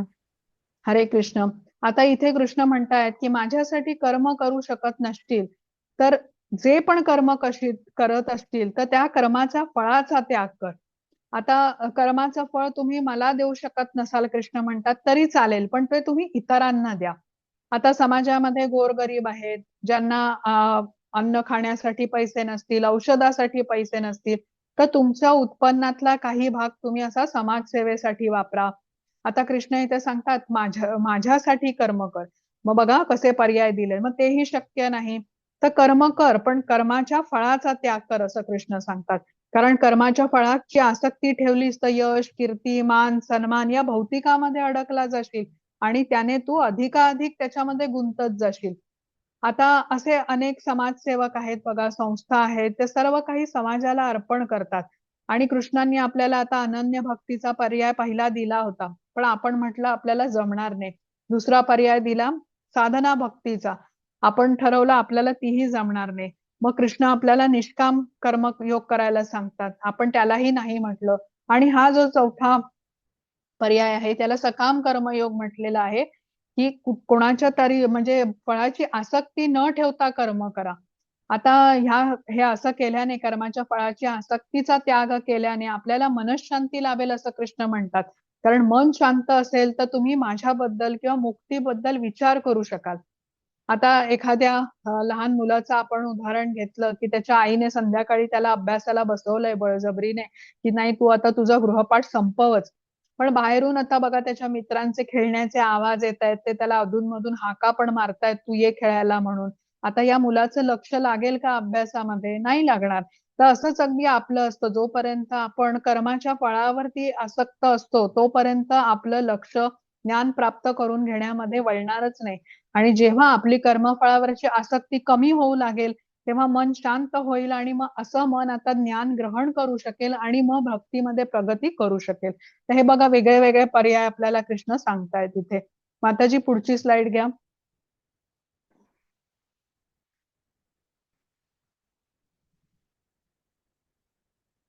हा 12वा श्लोक वाचा माताजी, अनुवाद. हरे कृष्ण. तुला जर असा अभ्यास करणे शक्य नसेल तर ज्ञानाचे अनुशीलन करण्यात तू स्वतःला संलग्न कर. तथापि ज्ञानापेक्षा ध्यान श्रेष्ठ आहे. ध्यानापेक्षा कर्मफलाचा त्याग करणे श्रेष्ठ आहे. कारण अशा कर्मफला त्यागामुळे मनुष्याला मनःशांती प्राप्त होते. हरे कृष्ण. हरे कृष्ण. आता इथे या श्लोकात कृष्ण सांगतात की तुम्हाला हे करणं शक्य नसेल तर तुम्ही ज्ञान घ्या. आणि ज्ञानापेक्षा ध्यान श्रेष्ठ आहे आणि ध्यानापेक्षा कर्मफलाचा त्याग श्रेष्ठ आहे. आता ज्ञानाने वैराग्य येतं बघा. जसं ज्ञान संपादन केलेला मनुष्य असतो, त्याला समजतं आणि मग तो मग विनम्रतेने राहतो, अत्यंत साधेपणाने राहतो. त्याला तो किती सूक्ष्म आहे आणि कृष्णांची महानता त्याला समजून येते बघा. जसं म्हणतात ना, लाकूड ओलं असेपर्यंत जळत नाही, तसंच मन शांत झाल्याशिवाय भौतिकाची आसक्ती सुटत नाही. पण मन शांत झालं की आपण कृष्णांकडे कसं जाता येईल ह्याचा विचार करू शकतो. आता इथे ना एक भागवतम मध्ये आलेली गोष्ट आहे. गोकुळामध्ये एक फळवाली असते, ती आपण ऐकूया.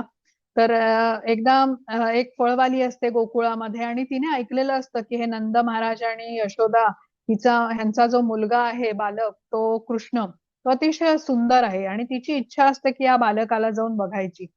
मग ती फळं घेऊन येते आणि कृष्णाच्या घराच्या बाहेर जाऊन आवाज देते. तिने कुठली कुठली फळं आली आहेत असं ती सांगते. तर कृष्ण बाहेर येतो आणि तिला ती सगळी फळं द्यायला सांगते. आता ही फळवाली प्रथमच कृष्णाला बघत असते आणि त्याच कारणासाठी ती आलेली असते, कारण तिने खूप वर्णन ऐकलेलं असतं त्या बालकाचं. आणि समोर त्या बालकाला बघून, कृष्णाला बघून, त्याचं ते सुंदर पाणीदार डोळे म्हणा, सुंदर हास्य, सुंदर केशकलाप असं बघून ती मंत्रमुग्ध होते. आणि तिला सगळ्याचा जणू विसरच पडतो. थोड्या वेळाने ती भानावर येते आणि कृष्ण तिला म्हणत असतो की सगळी फळे मला दे. आता 2-2 फळं करून आतमध्ये कृष्ण घेऊन जातो. बालकच असतो छोटा आणि त्यानंतर आतमध्ये जातो. अशा प्रकारे तो सगळे टोपलीतली फळं घेऊन आतमध्ये पोहोचवतो. आता तिला थांबायला सांगतो आणि कृष्णाने बघितलेलं असतं की यशोदा माता जेव्हा अशा प्रकारे फळं घेते, तर त्या बदल्यामध्ये ती त्या फळवालीला धान्य देत असते. मग आता या फळवालीला मलाही काहीतरी धान्य दिलं पाहिजे म्हणून घरात ठेवलेल्या पोत्यामध्ये जाऊन 2 मुठी तांदूळ घेतो आणि पळत पळत त्या बाईकडे म्हणजे त्या फळवालीकडे येऊ लागतो. आता छोटा बालक काय तो पळणार आणि केवढी त्याची ती मूठ. असा धावत असताना ते त्याच्या मुठीतून तांदूळ सांडतात आणि जेव्हा तो आता फळवालीपर्यंत पोहोचतो कृष्ण, तोपर्यंत त्याच्या हातामध्ये तांदळाचे 2च दाणे मुठीत शिल्लक उरतात. आता तेच 2 दाणे तो तिच्या टोपलीमध्ये टाकतो. फळवाली कृष्णाला भेटूनच तिला आनंद झालेला असतो. ती बघतच नाही की याने काय टाकलं माझ्या टोपलीमध्ये. ती टोपली उचलते आणि भानावर नसतेच ती. त्या कृष्णाचं ते रूप आठवत आठवतच ती आपल्या घरी जायला निघते. आणि कृष्णाला बघितल्याच्या आनंदातच ती घरी पोचते. आता घरी पोचल्यावरती ती खाली ठेवते आणि बघते आपल्या टोपलीमध्ये तर सर्व अनमोल रत्नांनी ती भरलेली असते. हिरे, माणिक, पाचू. तर कारण काय बघा, तिने म्हणजे आपण म्हणतो ना, कृष्णांना आपण जे काही देतो, काही अर्पण करतो, तर ते अनेक पटीने कृष्ण परत करत असतात. आणि ही कुठल्या सर्वसामान्य बालकाला तर भेटून आलेली नसते. साक्षात श्री पुरुषोत्तम यांना भेटलेली असते. त्यांचं दर्शन घेऊन आलेली असते. तर हे अशा कृष्णांच्या अशा अनेक कथा आहेत की आपण जेव्हा कर्मफळाचा त्याग करतो आणि कृष्णांना अर्पण करतो, तेव्हा आपल्याला कल्पनाही नसते की आपल्याला किती लाभ होणार आहे. जे म्हणजे आपल्या शक्तीच्या पलीकडे आहे. तर जेव्हा आता आपणही कृष्णांचा विचार करू शकतो, म्हणजे कर्मफळाचा त्याग केल्याने आपलं मन शांत होतं आणि तेव्हा आपण हे ज्ञान घेऊ शकतो आणि भक्तीमध्ये प्रगती करू शकतो. आता हे एवढे सगळे पर्याय बघितले आणि आपण हे समजून घेतलं की आपल्याला ज्ञान घ्यायला पाहिजे, म्हणजे मन शांत केलं पाहिजे आणि कृष्णांच्या बद्दल ज्ञान घेऊन भक्तीमध्ये आपल्याला प्रगती केली पाहिजे. तर कशाला एवढं आपण का जाणून घेतोय, याचं कारण हे एकच आहे ना, अंत समय कृष्णांचं स्मरण यायला पाहिजे असेल तर सराव जन्मभर केला पाहिजे आपल्याला. म्हणजे जितक्या लवकर आपण कृष्णांच्या बरोबर जोडून घेऊ तितकंच आपल्याला लाभ मिळणार आहे, कारण आपल्याला हा अंतिम समय, अंतिम क्षण आपला कधी येणार आहे ह्याची काही आपल्याला कोणालाच खात्री नाहीये. मग कृष्ण जो 8व्या अध्यायामध्ये जो आपण श्लोक शिकलेलो आहे की अंतकाले च मामेव स्मरण मुक्त्वा कलेवरम य प्रयाती समद्भावम याती नास्त्यत्र संशया. म्हणजे जो आयुष्यभर सराव करेल त्याला अंतसमयी माझी आठवण होईल, माझं स्मरण होईल आणि मग तो भगवत धामाची प्राप्ती करेल, यात काही संशय नाही. आता यासाठी आपल्याला प्रयत्न म्हटलं आजपासूनच केले पाहिजेत, म्हणजे आधी सुरू केले असतील तर खूपच उत्तम आहे. आणि असं करत करत आपण भक्तीमध्ये प्रगती करून मग आपण अनन्य भक्तीच्या पातळीपर्यंत पोहोचू. आणि ह्याची सुरुवात कुठून करायची तर श्रीला प्रभुपाद आपल्याला सांगतात की एक माळ जप मी करेन हा नियम आपल्याला बनवायचा आहे. म्हणजे काहीही झालं तरी एक माळ मी करेनच. आता इथे आपल्याला लक्षात ठेवलं पाहिजे की आपलं स्वाभाविक प्रेम आहे कृष्णांच्या बद्दल, पण आपल्याला अनेक जन्माची आपल्यामध्ये अशुद्धता आहे, अनर्थ असल्याने ह्या प्रेमाचा आपल्याला विसर पडलेला आहे. पण जसं आता मॅग्नेट असतं ना, ते कसं लोखंडाला त्वरित आकर्षित करतं. पण लोखंड जर का अशुद्ध असेल, गंजलेलं असेल, चिखलामध्ये पडलेलं असेल तर ते आकर्षण कमी असतं. तसं आता आपलं झालेलं आहे. आपल्यामध्ये इतक्या अशुद्धता आलेल्या आहेत ना, त्या प्रथम आपल्याला दूर करायला पाहिजे. आणि त्यासाठी आचार्यांनी सांगितलेली ही नियामक तत्व जी आपण जाणून घेतली की भक्तीचे 4 नियम हे आपल्याला पाळले पाहिजेत, ज्याने आता आपण कृष्ण भावनेची पुनर्जागृती करू शकू आणि कृष्णांकडे जायचे प्रयत्न आपण शीघ्रतेने करू शकू. माताजी पुढची स्लाइड घेता.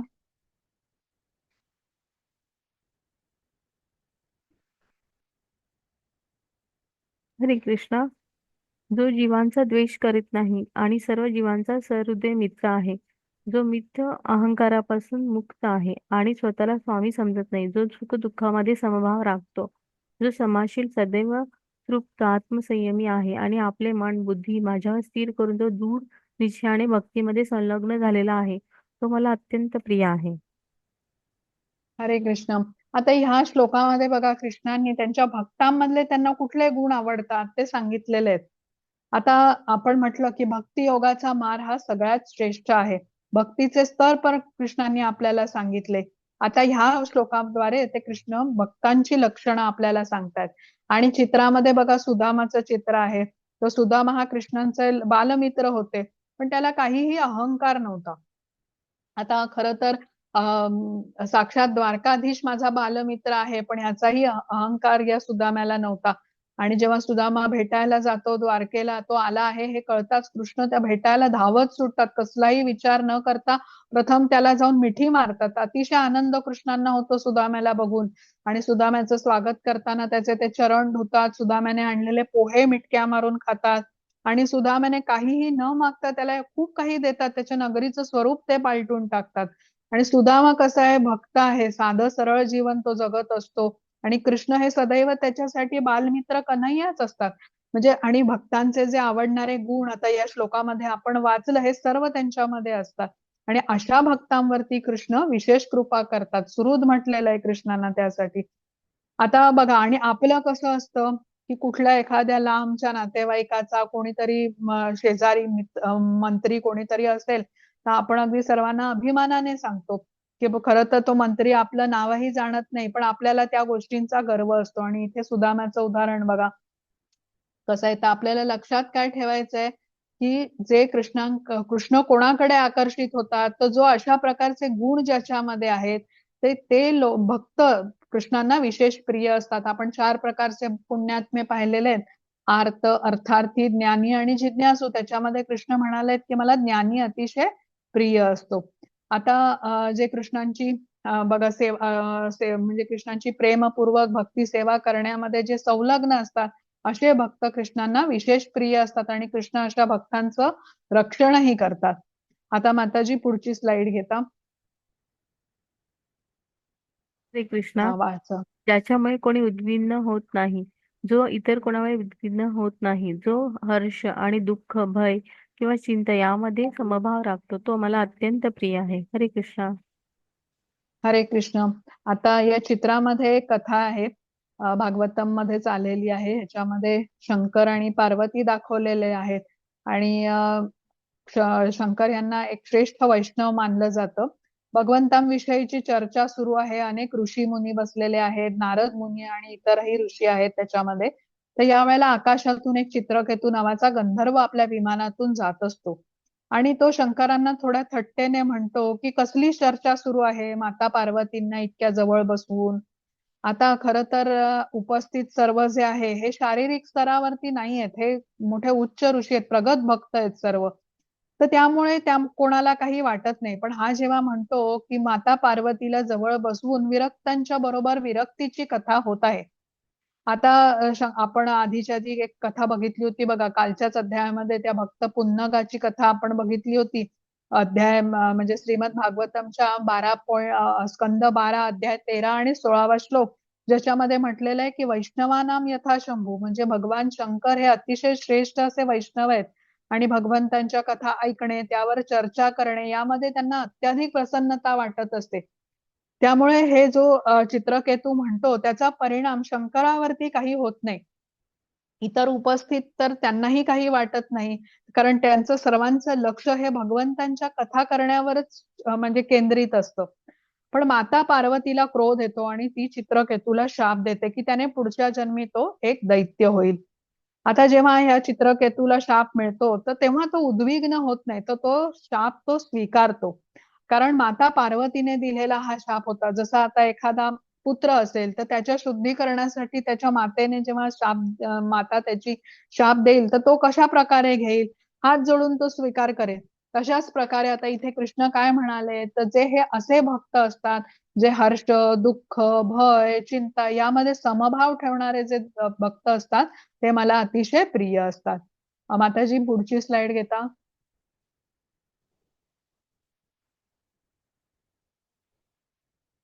हा वाचा माताजी. हरे कृष्ण. जो माझा भक्त साधारण दैनंदिन क्रियावर अवलंबून नसतो, जो शुद्ध, कुशल, चिंतारहित, दुःखमुक्त आणि कोणतेही फल प्राप्त करण्यासाठी महत् प्रयास करीत नाही, तो मला अत्यंत प्रिय आहे. हरे कृष्ण. हरे कृष्ण. या श्लोकात म्हटलंय की माझा भक्त साधारण दैनंदिन क्रियांवर अवलंबून नसतो.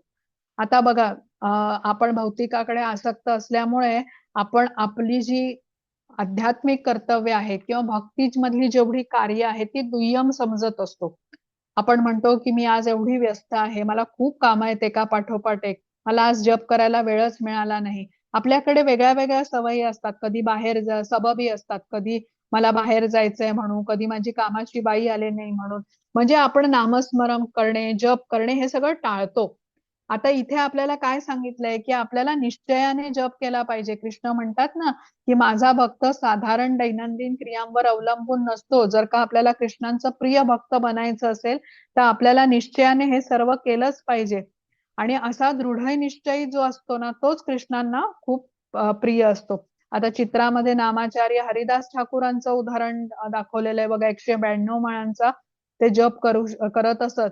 आता आपण त्यांच्यासारखा जप जरी करू शकत नसलो तरी आपल्याला किमान 1 माळ ते 4 माळाचा जप तर आपण नक्कीच करू शकतो आणि असा एक नियम बनवू शकतो ज्याद्वारे आपण भक्तीमध्ये आता प्रगती करू शकतो. तर हे महत्वाचं आहे आपल्याला. माताजी घ्या पुढची स्लाइड. हा वाचा माताजी. हरे कृष्ण. जो हर्षितही होत नाही किंवा दुःखही करीत नाही, शोकही करीत नाही किंवा आकांक्षाही करीत नाही आणि ज्याचे शुभाशुभ गोष्टींचा त्याग केला आहे, असा भक्त मला अत्यंत प्रिय आहे. हरे कृष्ण.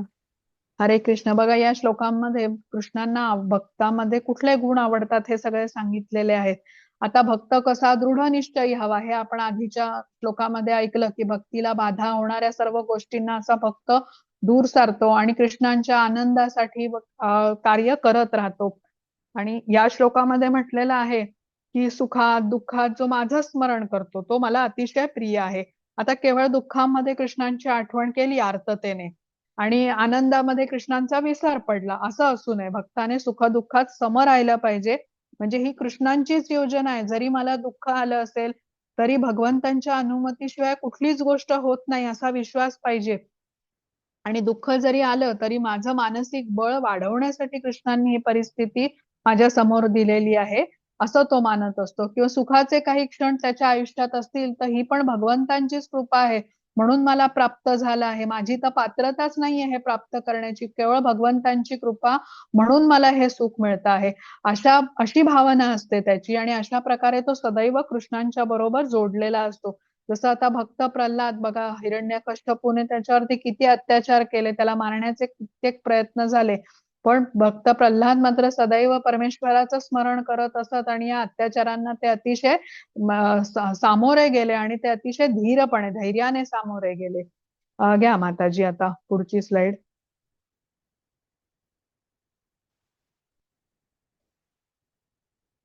हरे कृष्ण.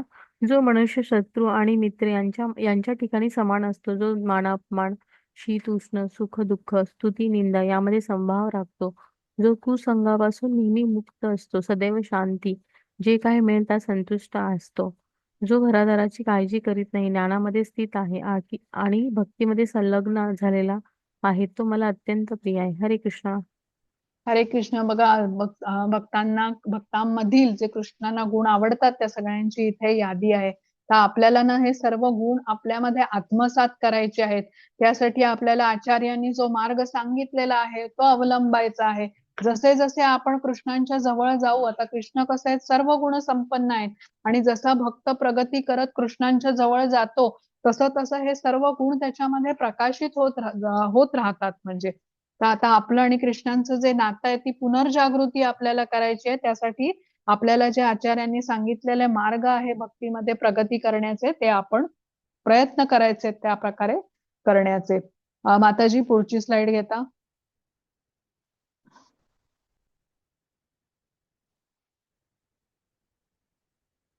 हा वाचा माताजी. जे भक्ती सेवेच्या या अविनाशी मार्गाचे अनुसरण करतात आणि पूर्णपणे श्रद्धेने स्वतःला जोडून घेतात, मला सर्वोच्च ध्येय बनवतात, ते मला अत्यंत खूप प्रिय आहेत. हरे कृष्ण. हरे कृष्ण. बघा आता हे जे कृष्ण म्हणालेले आहेत हे आपण एका कथेद्वारे समजून घेऊया. इथे जे चित्र दाखवलंय हे बिल्वमंगल ठाकूर आहे, दक्षिण भारतामधले हे कृष्णाचे फार मोठे भक्त होते. भावभक्तीच्या पातळीपर्यंत त्यांनी प्रगती केली होती. आता हे बिल्वमंगल ठाकूर गत जन्मामध्ये एक संन्यासी होते आणि ब्राह्मण कुटुंबात होते. त्यानंतर ब्राह्मण कुटुंबात त्यांचा जन्म झाला होता, त्यांनी दीक्षाही घेतली होती आणि भागवत कथेचं ते आयोजन करत असत. सर्व श्रोत्यांना ते प्रसाद वाटप करायचे कथेनंतर आणि गावच्या गाव सर्व भागवत कथेला यायचा आणि त्याच्यानंतर त्यांना प्रसादही मिळत असे.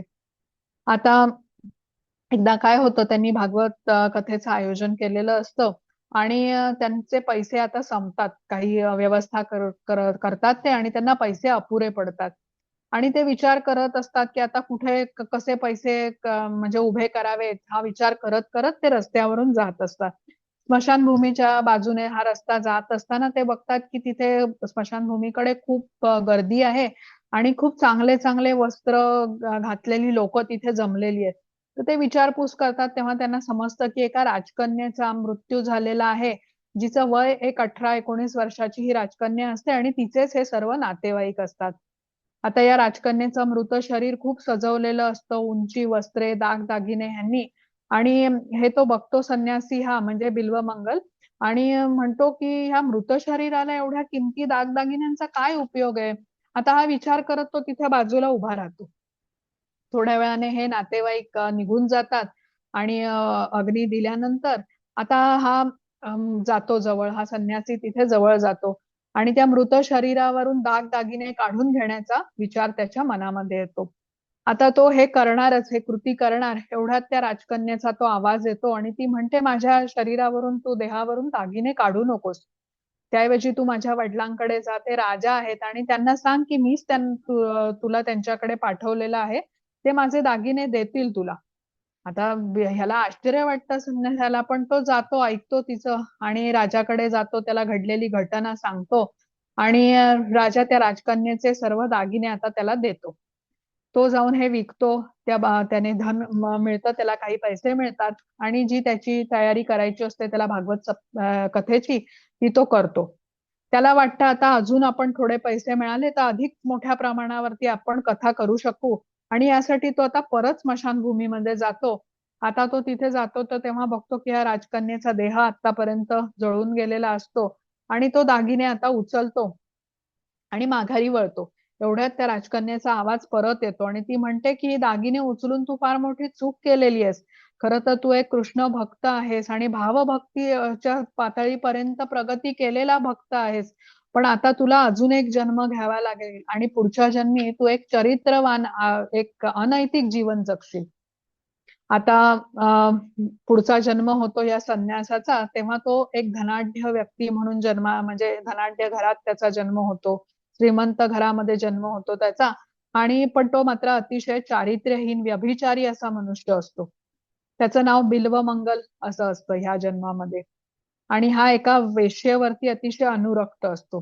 आता जिच्यावरती हा खूप आसक्त असतो तिच्याकडे तो रोज जात असतो, आणि एकदा त्याच्या वडिलांचा मृत्यू होतो आणि त्यांचे अंत्यविधी चालू असतात. ब्राह्मण सर्व मंत्र म्हणून ते विधी वगैरे करत असतात, आणि ह्याची आता ह्या वेश्येकडे जाण्याची वेळ झालेली असते. आता तो ब्राह्मणांवरती ओरडतो की किती वेळ लावताय तुम्ही, संपवा लवकर. त्याप्रमाणे ब्राह्मण लवकर तो विधी आटपतात. त्याच वेळेला आता जोराचा पाऊस सुरू होतो, आणि जोराचा म्हणजे अति मुसळधार पाऊस पडू लागतो बघता बघता. तरीही हा निघतो आणि त्या वेश्येकडे जायला, जिचं नाव चिंतामणी असतं. आता ही चिंतामणी जिथे राहत असते तिथे जाण्यासाठी त्याला एक नदी पार करावी लागत असे. आता हा नदीपर्यंत पोहोचतो आणि अचानक आलेल्या ह्या मुसळधार पावसामुळे नदी अशी दुथडी भरून वाहत असते. एकदम नदीच्या मध्ये पाण्याचा प्रवाह वाढलेला असतो. आता नेहमी जेव्हा हा जात असे तेव्हा नदी ओलांडायला त्याला होडी मिळत असे, पण या अचानक आलेल्या पुरामुळे होडी काही त्याला तिथे दिसत नाही. पण हा अतिशय उतावळ झालेला असतो त्या वेश्येला भेटायला, आणि तसाच तो पाण्यामध्ये उडी मारतो. आता कसाबसा थोडासा पुढे पोहत जातो तर त्याला एक प्रेत तरंगताना दिसतं. ते पकडून तो आता हा नदी पार करून दुसऱ्या किनारी पोहोचतो. आता धावतच तिच्या घरी पोहोचतो. एव्हाना त्याची येण्याची वेळ टळून गेलेली असते. त्याच्या वडिलांचे जे विधी चालू असतात त्याच्यामध्ये त्याला उशीर होतो. त्याच्यानंतर परत आता हा पाऊस पडतो, त्यामुळे तिच्या घरी जाण्याची जी वेळ असते ती टळून गेलेली असते. आणि आज काही हा येत नाही म्हणून वेश्या आपल्या घराच्या दरवाजा खिडक्या बंद करूनही बसलेली असते, कारण पाऊसही पडत असतो.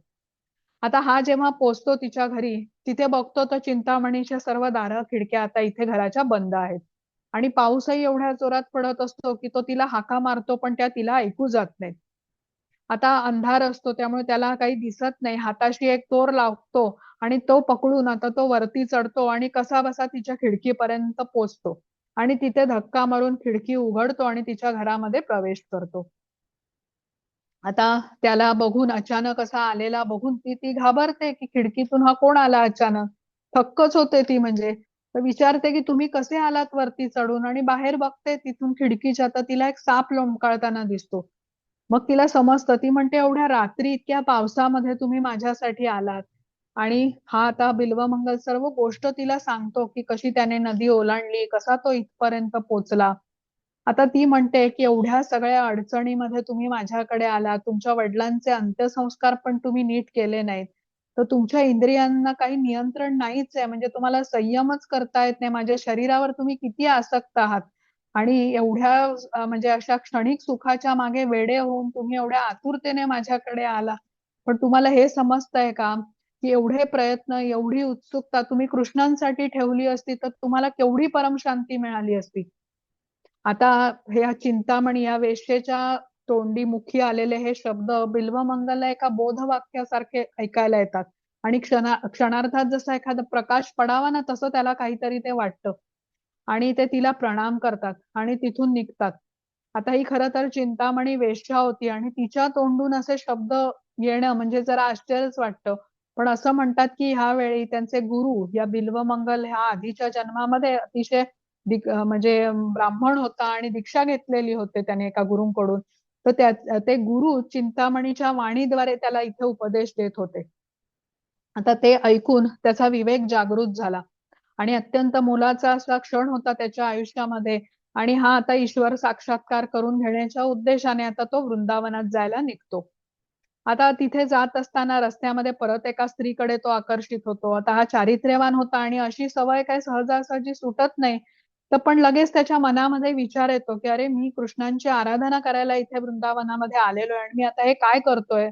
एका स्त्रीच्या मागे जात आहे. आता तो म्हणजे सावध होतो जरा आणि त्या स्त्रीच्या मागे न जाता तो पुढे वृंदावनाच्या दिशेने जाऊ लागतो.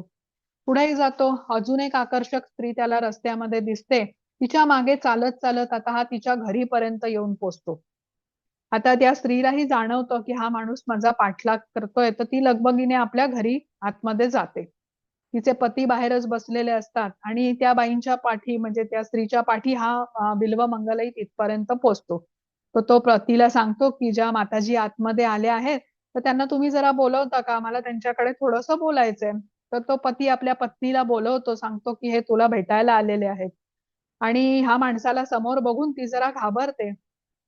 पण तो बिल्वमंगल म्हणतो, की "माताजी तुमच्या आंबाड्यातला मला एक आकडा द्याल का?" ती थोडी आश्चर्यचकित होते, पण ती आकडा काढून देते आणि बिल्वमंगलने काय करावं, तर तो आपले डोळे फोडतो. ते म्हणतात, की "मी कृष्णाकडे जाताना ही इंद्रियच माझा बाधा बनतायत आणि ही इंद्रियच मला नको." आता हे दोघं पती-पत्नी अतिशय घाबरतात तो जे काय करतो. म्हणतात, "आम्ही तुम्हाला वैद्यांकडे घेऊन जातो." पण हा बिल्वमंगल म्हणतो, की "नाही, मी ठीक आहे. तुम्ही काळजी करू नका." आणि त्यानंतर ते वृंदावनामध्ये जातात आणि स्वतःला भक्तीमध्ये संलग्न करतात. त्यांना अतिशय पश्चात्ताप झालेला असतो, की माझ्या या वाईट सवयीमुळेच मी हे सर्व केलेलं आहे.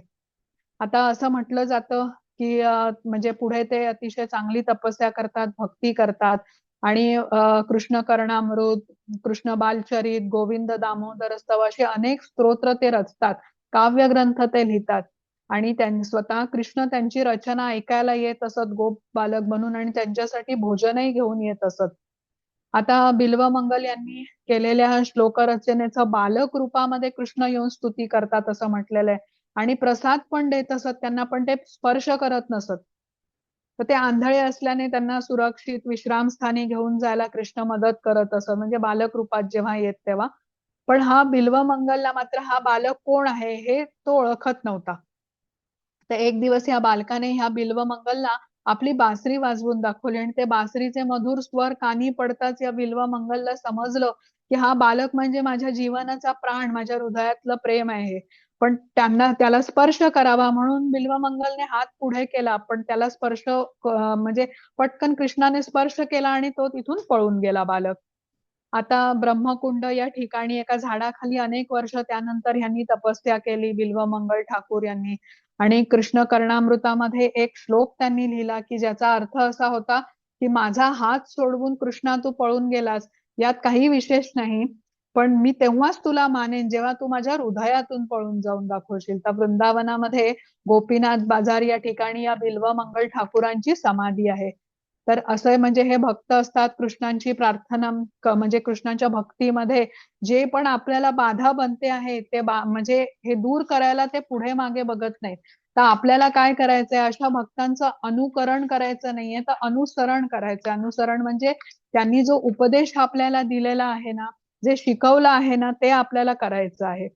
त्यांना म्हणजे त्या डोळे फोडणे वगैरे इत्यादी आपल्याला गोष्टी करायची नाहीयेत पण त्यांनी आपली इंद्रिय कृष्णांवरती वळवली आहेत हे महत्वाचं आहे. तर इथे आपण आपली संपलेला आहे अध्याय. तर काय बघितलं बरं आपण आजच्या अध्यायामध्ये माताजी? शेवटची स्लाइड घेता. हा तर आजच्या अध्यायामध्ये आपण काय बघितलं तर कुठली भक्ती सगळ्यात परिपूर्ण आहे? अव्यक्त निर्विशेषाची आहे का सगुण रूपाची आहे असा अर्जुनाचा प्रश्न होता. तर त्यावर कृष्णांनी उत्तर दिलं की साकार रूपाची भक्ती ही परिपूर्ण आहे. त्यानंतर कृष्णांनी भक्तीचे मार्ग आपल्याला सांगितले ज्यामध्ये सर्वश्रेष्ठ मार्ग अनन्य भक्तीचा आहे. ती जमत नसेल तर साधना भक्ती करा असं कृष्ण म्हणाले. तेही जमत नसेल तर निष्काम कर्मयोग करा. तोही जमत नसेल तर सकाम कर्मयोग करा. तोही जमला नाही तर ज्ञान योग करा. तो जमत नसेल तर ध्यान योग करा आणि तोही जमत नसेल तर कर्माच्या फळाचा त्याग करा. असे अनेक पर्याय कृष्णांनी आपल्याला आजच्या अध्यायामध्ये सांगितले. म्हणजे कुठला तरी एक निवडा आणि करू लागा आणि भक्तीमध्ये हळूहळू प्रगती करून अनन्य भक्तीच्या दिशेने प्रगत व्हा. आता इथे आपण लक्षात घेऊया की जसं जसं आपला बघा म्हणजे प्रवास हा खूप लांबचा आहे आणि त्याच्यासाठी आपल्याला गुरूंचं मार्गदर्शन हे खूप आवश्यक असतं आणि आपण त्याद्वारे प्रगती करू शकतो. गुरु हा एकमेव पर्याय आहे भक्तीमध्ये प्रगती करण्यासाठी. आणि सगळ्यात शेवटी भक्तांमध्ये असे कोणते गुण आपल्याला आवडतात हे कृष्णांनी सांगितलेलं आहे. तर इथे लक्षात घेऊ, जशी नदी बघा लांबचा प्रवास करते आणि अंततः सागरालाच मिळते, तसा आपण मार्ग कुठलाही निवडूया, कर्मयोग असेल, ज्ञानयोग असेल, ध्यान योग असेल, पण अंतिम टप्पा हा भक्तियोगच आहे. म्हणजे हा प्रवास कर्मयोग, ज्ञानयोग, ध्यानयोग हा खूप अनेक जन्मांचा प्रवास आहे. पण भक्तियोग हा कसा आहे, पटकन आहे. आपण म्हटलं होतं ना लिफ्टचा वापर करून पोहोचण्यासारखा, तर तसा आहे. तर त्यामुळे आपण भक्तियोग करू शकतो, ज्याचे मार्ग आपण या अध्यायामध्ये समजून घेतलेले आहेत आणि भगवत धामामध्ये आपण प्रवेश करू शकतो. तर इथे आपला आजचा अध्याय संपलेला आहे. हरे कृष्ण. माताजी, रेकॉर्डिंग बंद करता.